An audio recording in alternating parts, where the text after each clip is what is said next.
All right, guys, let's begin this second part here.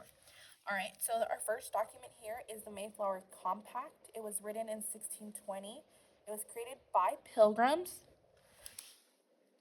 It's a social contract created for self government. Once again, this is the Mayflower Compact created in 1620 by pilgrims. It's a social contract created for self government. The next one is the Virginia House of Burgesses. This is the first representative assembly. It's the first time you have a group of people meeting together. It's going to serve as a model for other colonies to copy as well. Virginia House of Burgesses. It's like the White House. The next one is Fundamental Orders of Connecticut. Fundamental Orders of Connecticut. It's the first written constitution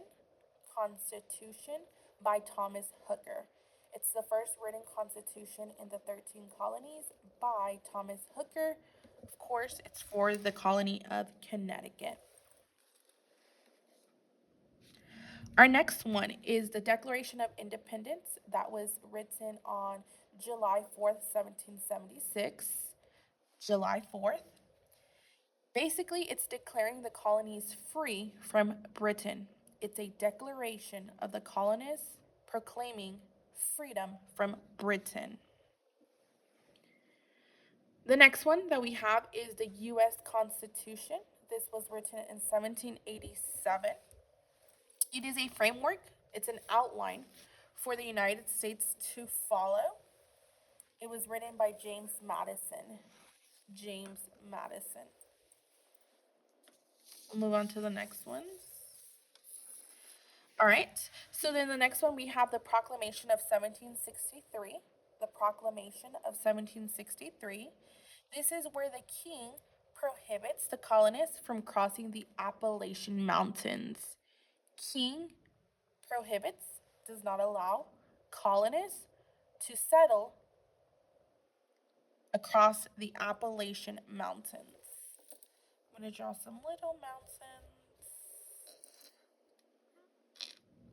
You don't have to do this, but just to remember. Then we have the Articles of Confederation. Articles of Confederation. This is a first government system that we create while we are declaring ourselves free from Great Britain. We can negotiate treaties and declare war. However, there is no executive branch.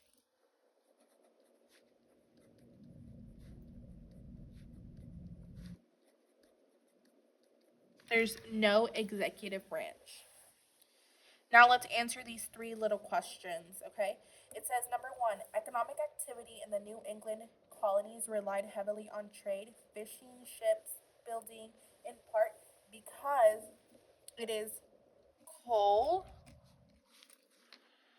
long winters, and rocky soil. Because of these conditions is why they have to rely on trade. Two, during the 1700s and 1800s, Europeans' migration to the North America resulted in Native Americans experiencing death and loss of land. Death and loss of land. Number three, how were new states brought into the United States? They were brought in through the Northwest Ordinance.